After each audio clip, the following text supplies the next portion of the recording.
Hello, thank you for watching this YouTube video today. Today we will be going over Cold Snap and how to make that more effective. I actually do need to grab one more thing. I have been grabbing the gems usually before the video start, but Cold Snap is a area effect cold spell. So it kind of gives you an idea of what you want to do to increase the effectiveness of this gem. One thing to also keep in mind is Cold Snap has a cooldown, and what that means is you won't be able to use the spell if it's on cooldown. That's basically all it means, in case you weren't really familiar with what that meant.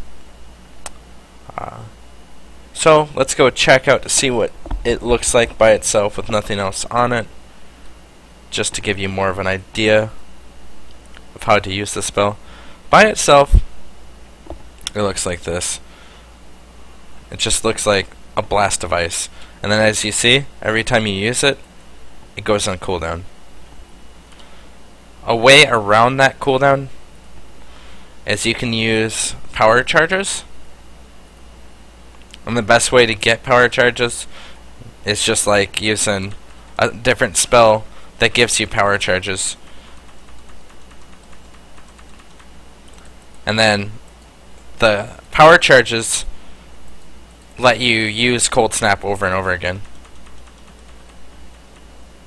So that's the neat thing about Cold Snap.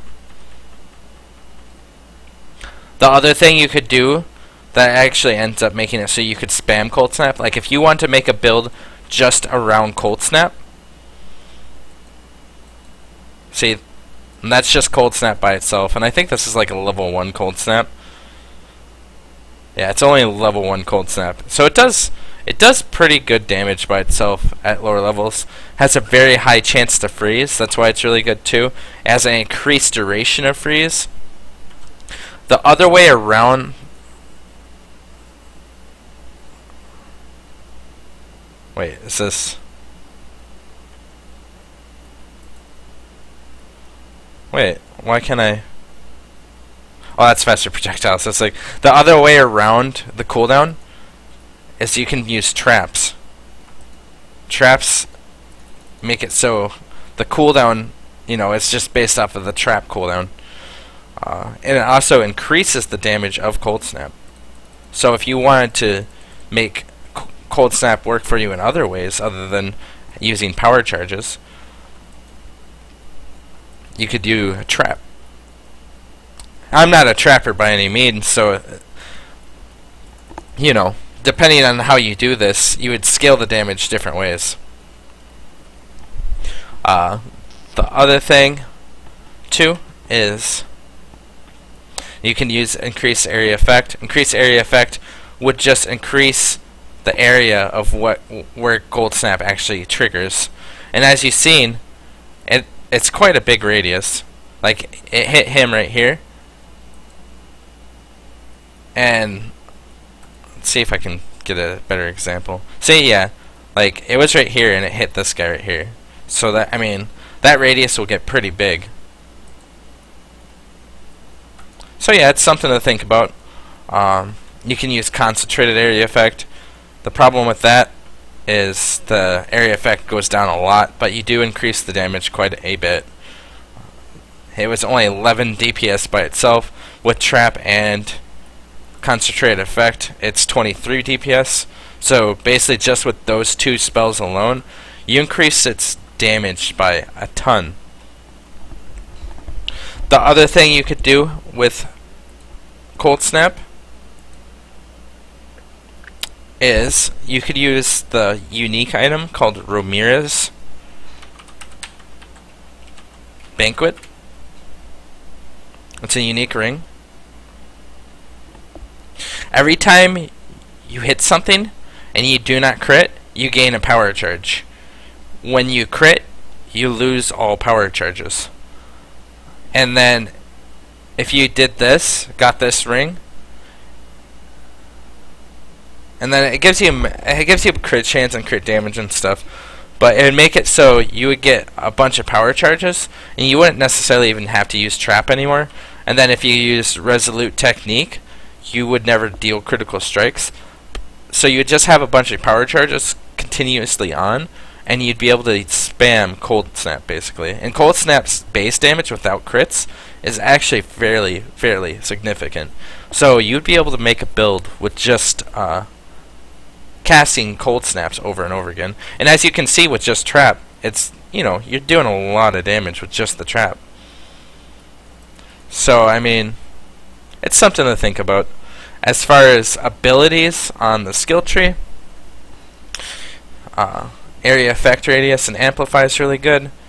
Blast radius and the area effect radius is really good up there. You can get cold damage if you'd like. Cold damage is very effective with the spell. It's a spell, so spell damage works on it as well. Elemental damage works on it very well. So those are all things that work well with it. Cast speed only works well with it if you can bypass the cooldown, and by that I mean bypassing it with power charges. Cast speed does nothing with traps, so cast speed's not going to help you use traps. So if you want to use traps with it, stay away from cast speed. But if you do use power charges, you can use cast speed, and then you'd be able to cast faster and freeze things a lot easier. And that's the biggest thing, is it just has a very high chance to freeze. The other thing that I would keep in mind too with all this stuff is, let me go grab the Ramirez Banquet again, Cold Snap, because I want to show you the quality of the gem. The quality increases freeze duration and it increases the chill duration. So quality one's actually really good as well. It just make it so they stay frozen for even longer, and as it levels, its freeze chance goes up super high, being 44% chance to freeze them without critting at level 20. So the damage of Cold Snap is actually super good. You can make a really good builds with just Cold Snap. You just have to figure out how to bypass that cooldown that it has. The other way you can scale the damage is if you use like Mine and Trap together. Mine is another support gem that functions kind of like Trap. You'd be using Mine that makes a Trap that produces a Cold Snap. And then you would just get these nodes that double dip into Mine damage and Trap damage.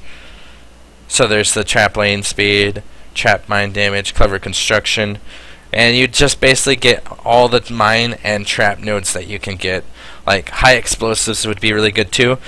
It'd be reducing their resistances by 20% without any curses, which is huge. And so that's why double dipping into both Mine and Trap with Cold Snap would be very good. So hopefully that gives you ideas of how to make Cold Snap more effective for you.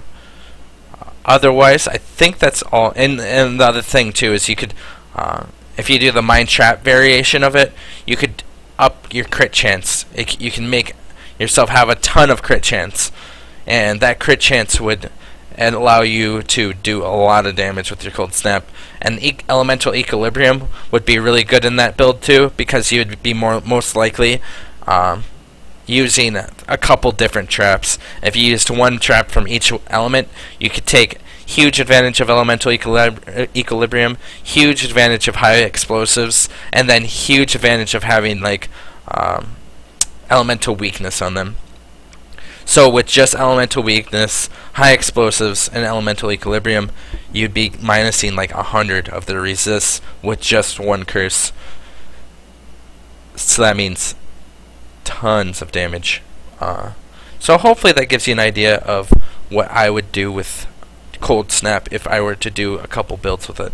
Hopefully that gave you ideas with Cold Snap, and I hope you enjoyed this video. I'll be doing more videos like it. Thank you for watching.